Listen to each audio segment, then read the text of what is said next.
Estamos de volta aqui no nosso canal Viver Brasil, feito de Minas para o mundo. Eu estou recebendo aqui o José Anchieta da Silva, presidente da Asseminas, Associação Comercial e Empresarial de Minas.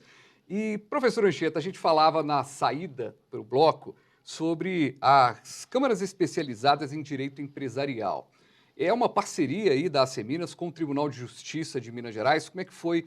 Como é que está se dando esse projeto? Como é que é esse projeto na prática? Eu aproveito a oportunidade e faço um agradecimento, pratico aqui um reconhecimento e uma gratidão ao Tribunal de Justiça de Minas Gerais, que, atendendo ao apelo empresarial e reorganizando internamente o seu sistema de julgamento, criou duas câmaras empresariais.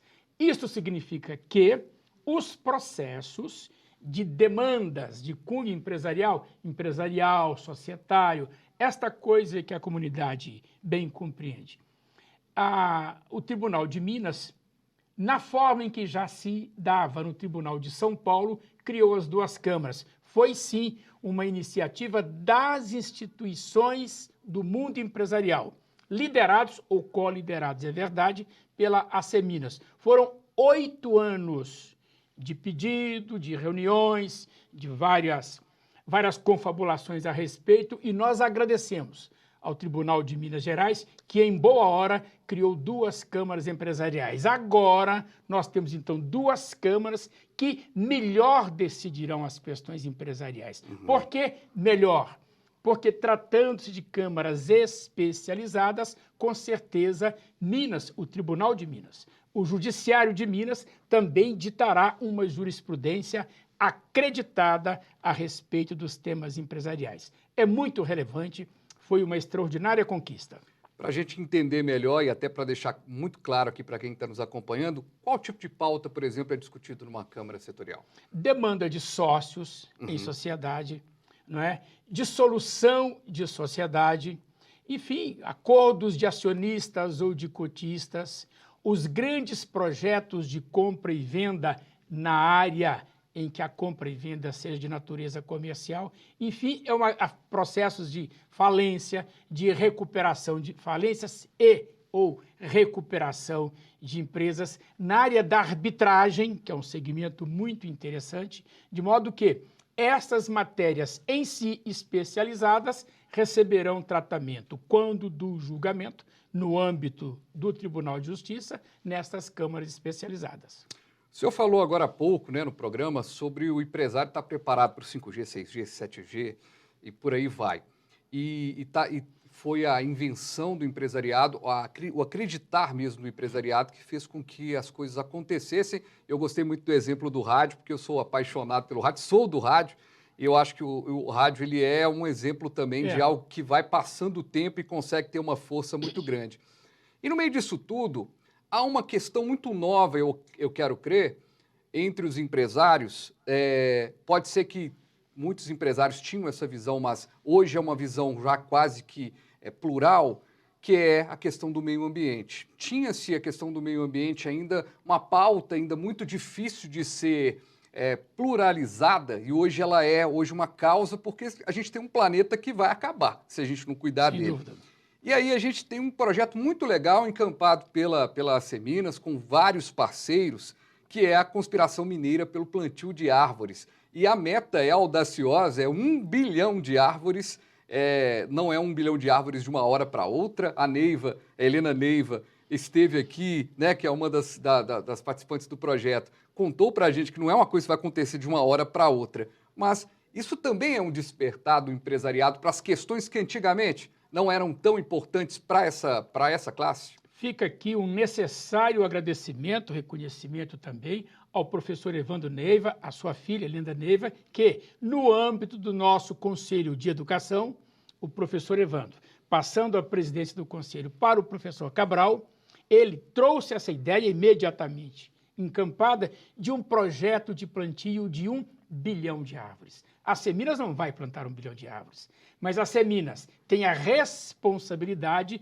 de liderar este movimento de plantio de 1 bilhão de árvores. Volto ao ponto.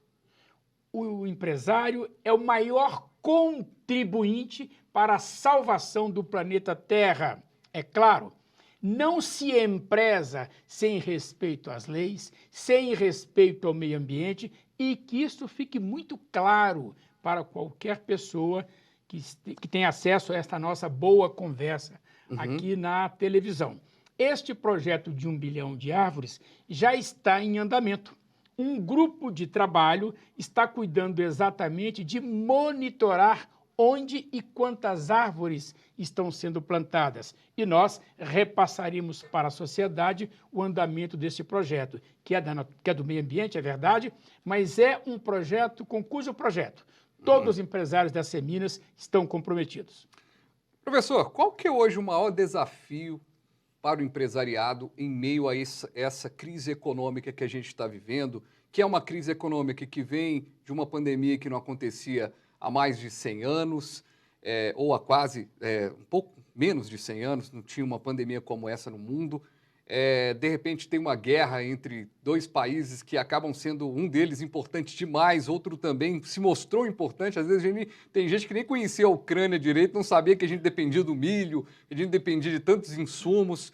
E, de repente, a gente tem aí um período eleitoral também, que é um período difícil, bipolar ali, né, com duas forças muito grandes, lado a lado ali na disputa. É um ano bem complexo, e o empresariado no meio disso tudo. Qual que é o grande desafio de conseguir passar a limpo nesse ano de 2022 com sucesso? Essa pergunta é muito boa.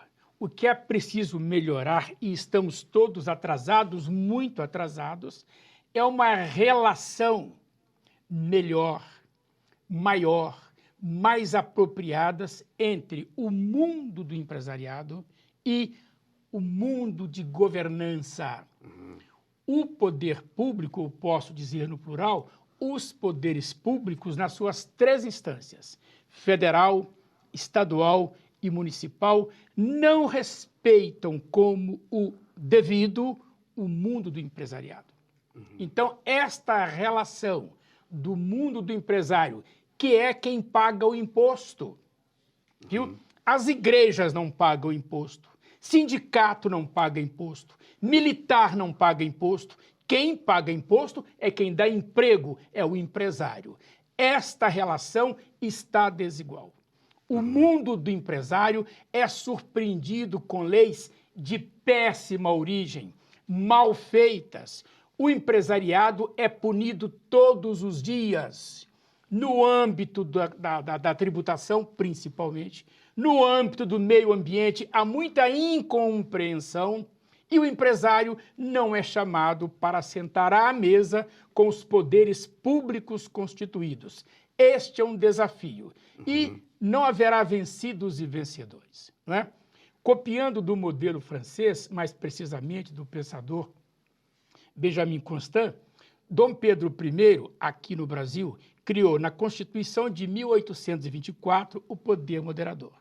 Anos depois, ele próprio, Pedro IV, em Portugal, inseriu na Constituição portuguesa de, salvo engano, 1833, o poder moderador.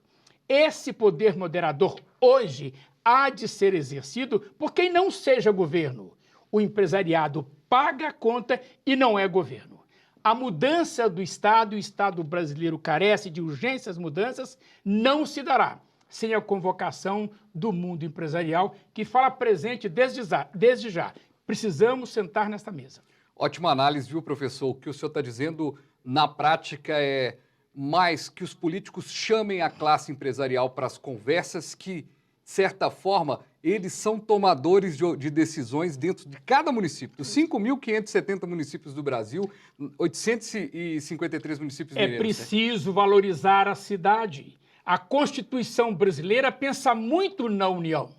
O presidente da República e os poderes federais têm um fecho de poder na mão extraordinário. E onde fica a cidade? Onde fica o cidadão? Se não repensarmos a sociedade a partir do indivíduo, a partir do cidadão, homens e mulheres, e, portanto, a partir da rua, a partir do bairro, a partir da cidade, nós vamos continuar fazendo o discurso de Brasília.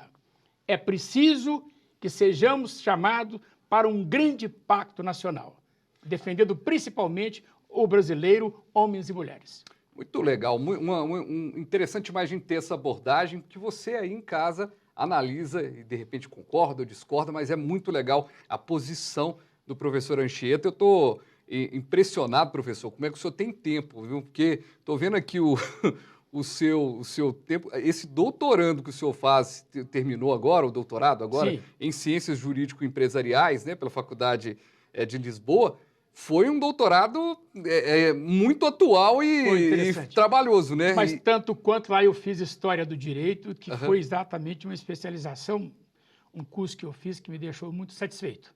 História do Direito.